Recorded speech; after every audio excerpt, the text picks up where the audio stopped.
बोले सीधे ऑफिस से आए हो तो ये बाल किस मुई का लाए हो?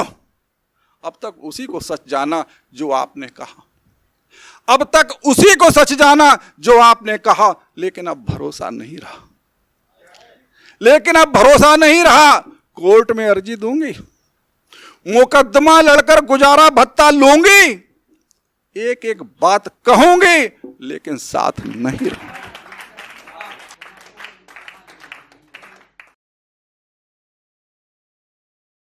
दो पंक्तियों से अपनी बात शुरू करता हूं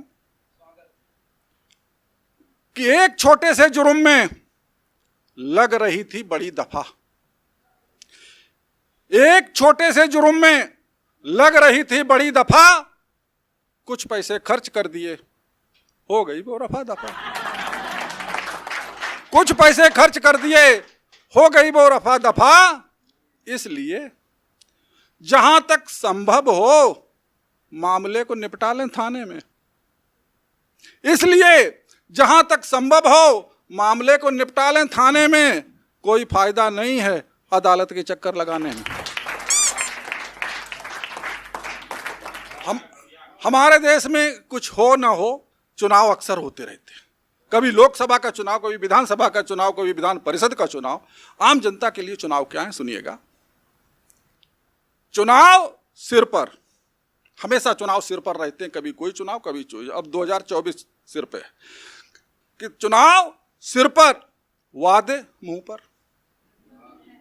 चुनाव सिर पर, वादे मुंह पर, इरादे पेट में, जनता चपेट में।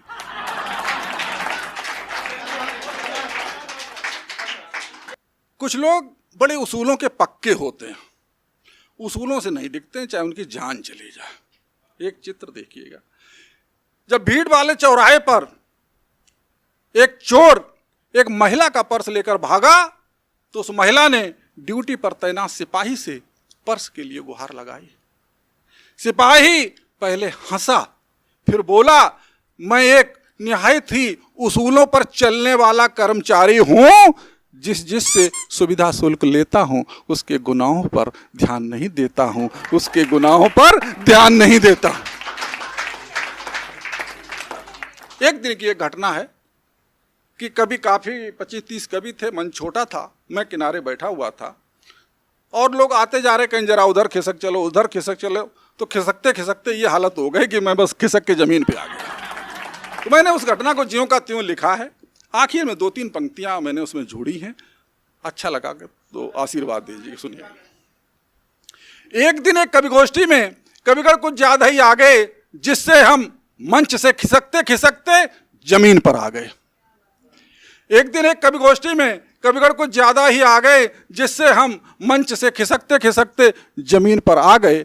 स्थिति को भांपते हुए संचालक महोदय ने कहा, स्थिति को भांपते हुए संचालक महोदय ने कहा, लगता है आप जमीन पर पहुंच गए, कृपया जमीन छोड़ दीजिए और मंच पर स्थान ग्रहण कीजिए। मैंने कहा, मान्यवर मुझ पर कुछ रहम खाइए।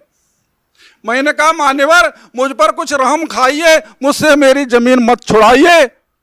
अरे मुझे तो सौभाग्य से इतनी जल्दी जमीन मिल गई, वरना इस प्रजातंत्र में बड़े बड़े दिग्गजों को बरसों लग जाते हैं, तब कहीं अपने लिए जमीन तलाश पाते हैं, तब कहीं।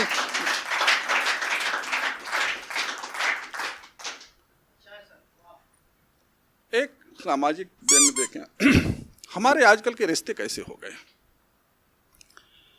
चश्मे के माध्यम से एक व्यंग किया है, सुनिएगा कि जब मेरा चश्मा टूटकर चकनाचूर हो गया तो रिश्तों में अपनेपन का सारा भ्रम दूर हो गया। जब मेरा चश्मा टूटकर चकनाचूर हो गया तो रिश्तों में अपनेपन का सारा भ्रम दूर हो गया। बड़ा बेटा 100 रुपए की बात कहकर 1000 पर हस्ताक्षर करा ले गया। बड़ा बेटा 100 रुपए की बात कहकर 1000 पर हस्ताक्षर करा ले गया और मुझे ही 900 रुपए का चूना लगा गया। दूसरे बेटे ने भी मौके का फायदा उठाया, मासिक टेस्ट का कार्ड मेरे सम्मुख बढ़ाया। बोला पिताजी इस बार पोजीशन अच्छी आई है, 3 विषयों में विशेष योग्यता पाई, जरा जल्दी कीजिए, आप अपनी चिड़िया यहां बैठा दीजिए। मैंने कार्ड पर चिड़िया बैठाई और होनहार बेटे को दी बधाई। इस मौके पर पत्नी भी पीछे नहीं रही, उसने भी मन की बात कही।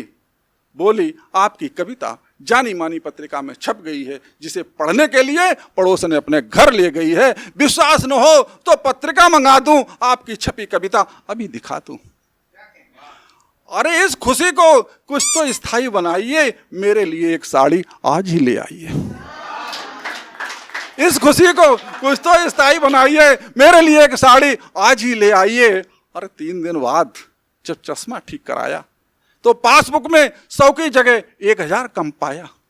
विशेष योग्यता की जगह विशेष अयोग्यता में 3 जगह गोला नजर आया। और पत्नी आज तक पत्रिका लेकर नहीं आई, और पत्नी आज तक पत्रिका लेकर नहीं आई।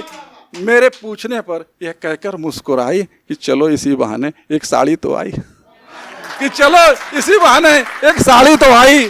मैं इन हादसों से आज तक घबराता हूं, मैं इन हादसों से आज तक घबराता हूं। बिना चश्मे के किसी से हाथ तक नहीं मिलाता हूं, बिना चश्मे के किसी से हाथ तक नहीं मिलाता हूं। अपने निजी भोगी हुई चीजें हैं, वही हम सुनाता हूं ज्यादातर। नौकरी पेशा व्यक्ति रहा हूं तो लेट लतीफ होना एक स्वाभाविक सी बात होती है। एक दिन मैं ज़्यादा ही लेट हो गया तो मेरे साथ जो हादसा हुआ घर पहुंचने पर, मैं आपको ज्यों का तो सुनाता हूं, सुनिएगा, बिल्कुल सही घटना है।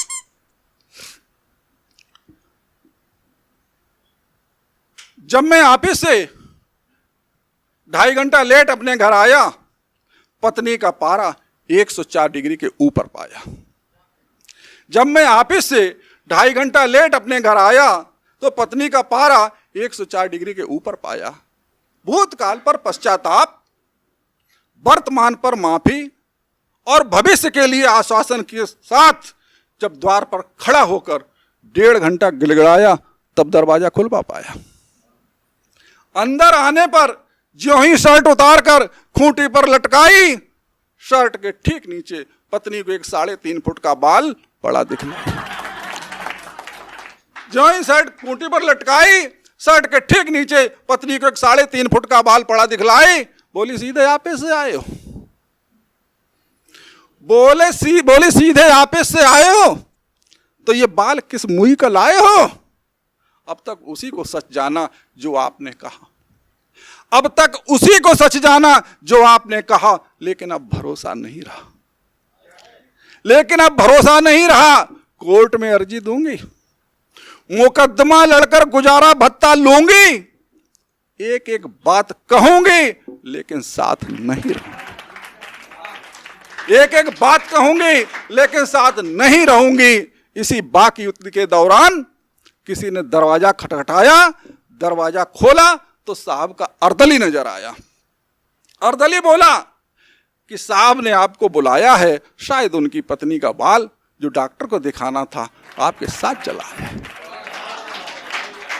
मैंने अर्दली का लाख बार शुक्रिया अदा किया और वह बाल सहर्ष उसे पकड़ा दिया, और वह बाल सहर्ष उसे पकड़ा दिया।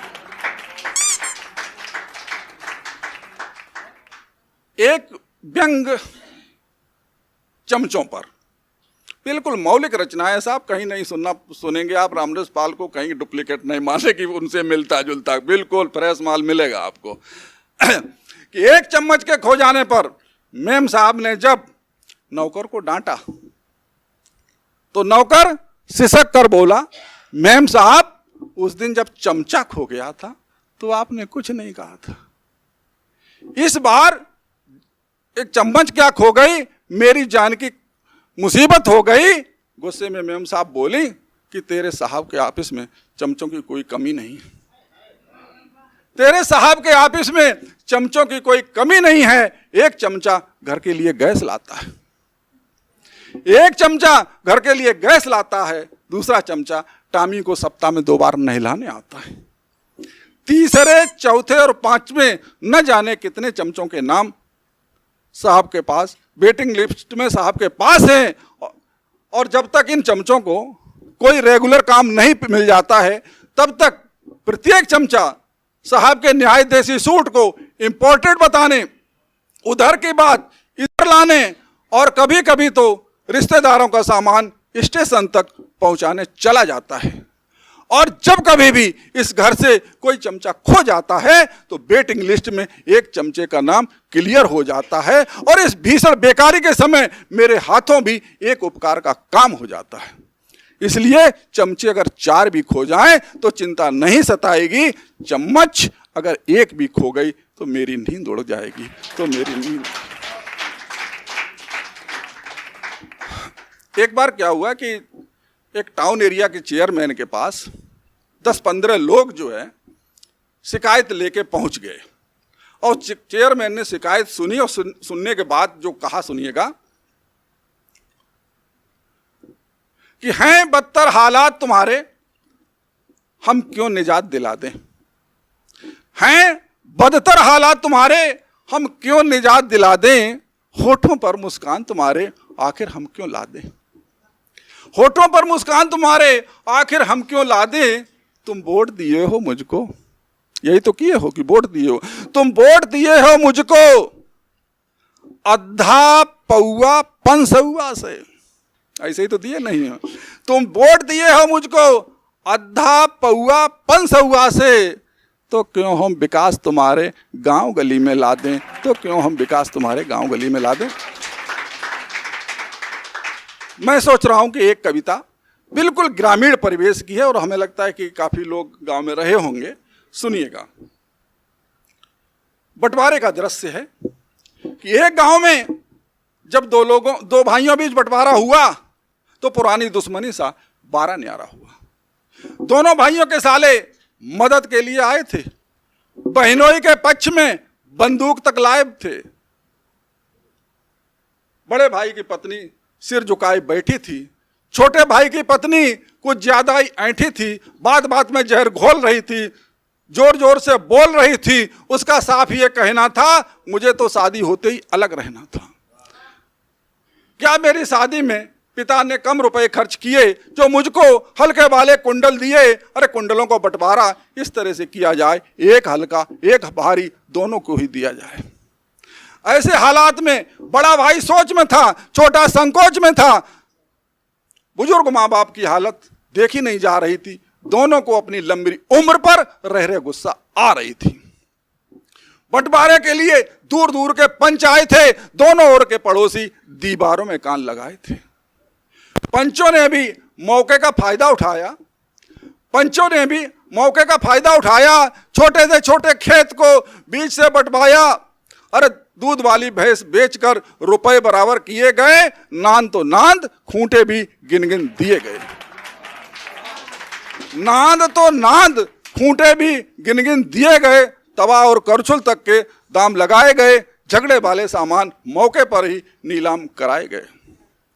घर का जब सब सामान बट गया तो ध्यान बुजुर्ग माँ बाप की ओर गया। चूंकि दोनों हाथ पैर से लाचार थे इसीलिए तो बाहर थे,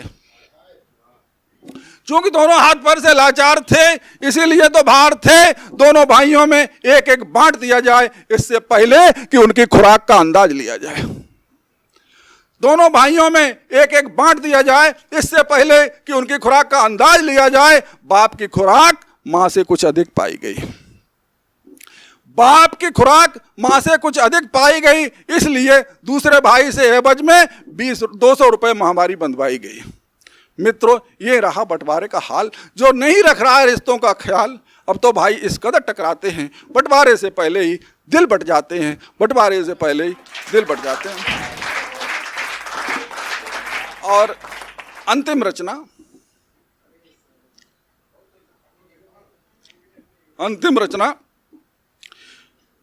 एक दिन मेरी पत्नी ने, सुनिएगा, हाँ, एक दिन मेरी पत्नी ने मेरे खिलाफ ही षड्यंत्र रचाया। सुबह सुबह ही एक डॉक्टर को बुलाकर मेरे बारे में बताया, डॉक्टर साहब आज से 30 साल पहले ये अच्छे भले इंसान थे, आज से 30 साल पहले ये अच्छे भले इंसान थे, अचानक इस इंसानियत छोड़ कल्पना जगत में खो गए और देखते ही देखते कवि हो गए। हालांकि कविता लिखना कोई बुराई नहीं, लेकिन लिखते लिखते ये तो भटक से गए हैं। ऐसा भी नहीं है कि लिखने के मामले में अब कोई नए हैं, लेकिन आजकल तो ये जहाँ कहीं भी जाते हैं वहाँ की प्रसिद्धि के नाम पर उल्टा सीधा खरीद कर ले आते हैं, और कभी कभी तो इतना खरीद कर लाते हैं, जितना पारिश्रमिक पाते हैं उससे ज़्यादा ही खरीद कर लाते हैं। एक बार नागपुर कवि सम्मेलन का अवसर पाए, लेकिन लौटते वक्त 2 झल्ली संतरे अपने साथ ले आए। पिछले दिनों इनका बुलावा आगरा शहर से भी आया, वहाँ पर इन्होंने पारिश्रमिक भी अच्छा भला पाया, लेकिन जब घर लौट कर आए तो 20 जोड़ी जूते और 50 किलो पेठा साथ में लाद लाए। इस मामले में तो मैंने इसलिए सब्र किया कि कम से कम आगरा जाकर भी इन्होंने पागल खाने की ओर ध्यान तो नहीं दिया। नहीं इनका क्या, ये तो वहाँ भी चले जाते और वहाँ भी चले जाते और वहाँ से किसी को अपने साथ लिए आते, जिसको ये दार्शनिक बताते। इस बीच कई और भी शहरों से आमंत्रण आए हैं और ये कविता पढ़कर भी आए हैं, और वहाँ से उल्टी सीधी तो इतना सामान ले आए हैं कि जो कमरों में ढेर लगाए। कहीं ऐसा ना हो जाए, असली चिंता क्या है सुनिएगा, कहीं ऐसा ना हो जाए कि इनका बुलावा कश्मीर से आ जाए और अपनी आदत के मुताबिक कविता पढ़ने ये वहाँ भी चले जाएं, और वहाँ की प्रसिद्धि के नाम पर कोई जीता जागता नमूना ही अपने साथ न लिए, जो मेरे लिए जीवन भर की मुसीबत बनाए। इसलिए डॉक्टर साहब मुझ पर इतनी कृपा कीजिए, इनको इस बीमारी से जल्दी छुटकारा दिला दीजिए। डॉक्टर बोला ये भटके हुए साहित्यकार हैं, इन पर मेरा इलाज बिल्कुल ही बेकार है। अगर मैं इन पर अपना इलाज चलाऊंगा तो 15 दिन के अंदर ही मैं भी कभी हो जाऊंगा।